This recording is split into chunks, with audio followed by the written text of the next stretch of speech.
Hello everyone and welcome back to my channel. My name is Rachel Ray and today I have a post review of Ajisai from Diamond Art Club to share with you all. And I always start these videos with the upside down so we get a big reveal. Are you ready?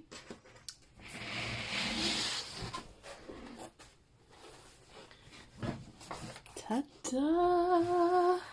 Okay, so Ajisai is complete. Oh my goodness. This painting is absolutely stunning, and I am super excited to share her with you. So Ajisai is by the artist Margaret Morales, and this painting is available at Diamond Art Club. It might be out of stock if you go to the website, but if it is, you could just put in your email address and they'll email you when it's back in stock. The painting is of a beautiful girl surrounded by blue and purple hydrangeas. And this is a 65 by 95 centimeter painting.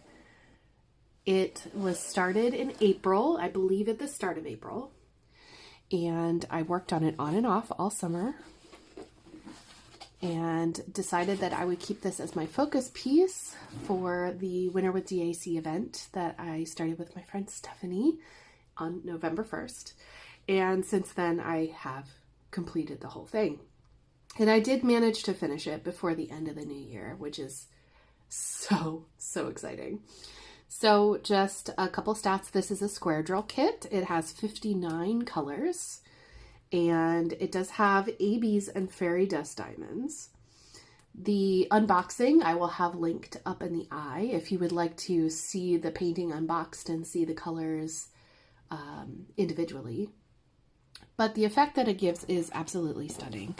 I'm going to do my best to share with you those gorgeous colors. You can see the ABs very clearly in the purples there and the hydrangeas, and also here in the sky background. See that big shimmer there is white AB.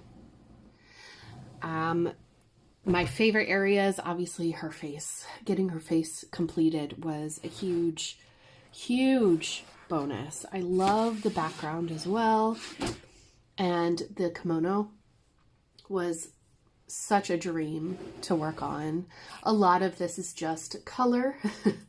Colors inside of flowers, so you'd have big sections of, well, actually for this kit, this is the first kit that I worked on with the perforated plastic cover, the new cover, and the individual sections that are pre-proportioned, fantastic, spot on, perfect size. I absolutely loved it.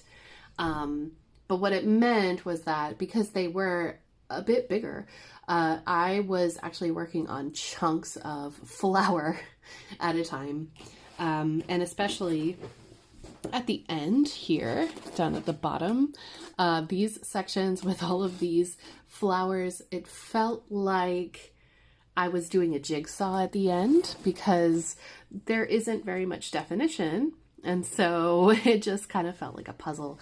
But other than that, it was a really fun painting to complete.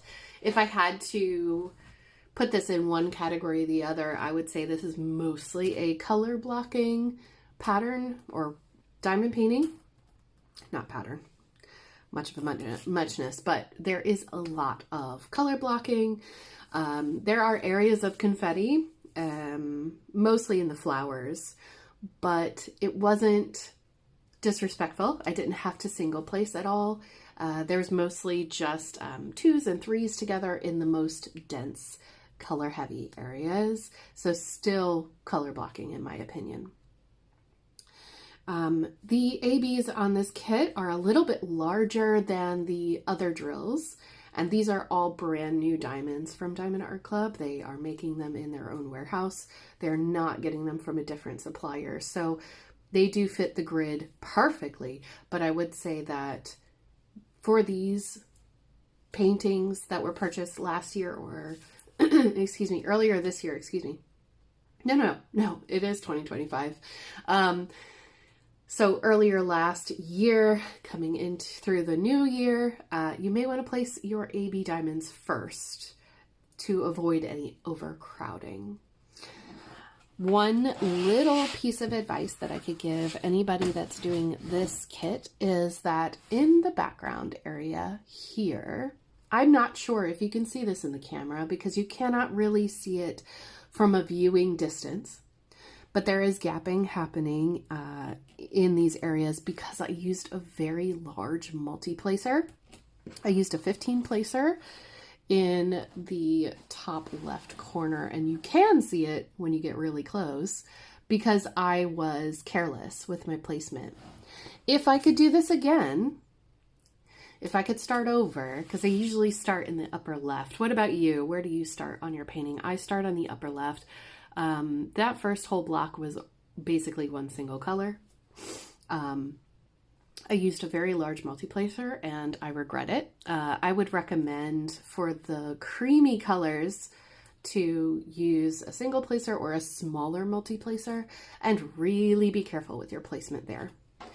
And something that I discovered when I did this section is that there are two different colors here. That's slightly different. So when you hold this up to the light, there is a little bit of color difference. Let me see if I can show you. Okay, I've just shown my flashlight there. See the flashlight there? So there is a very slight, oh, I don't know if it'll pick it up in the camera. Can you see that? Can you see the little hidden mountains here? Kind of the little clouds there. It's very, very subtle, but it's very pretty. And I enjoyed that kind of like little Easter egg in this diamond painting as well, even though it was super duper subtle.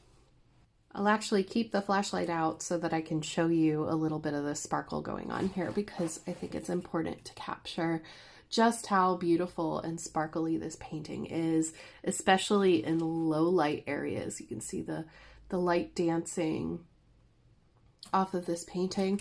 And I do think that this will look fabulous when it is framed. It is going to go on my wall just as soon as we get our renovations complete in the house. But she is gorgeous, and every inch of this painting I am in love with. Now let me show you my leftover diamonds and everything else. All right, so for this painting, I was not able to fit the 59 colors into a single Elizabeth Ward container system tray.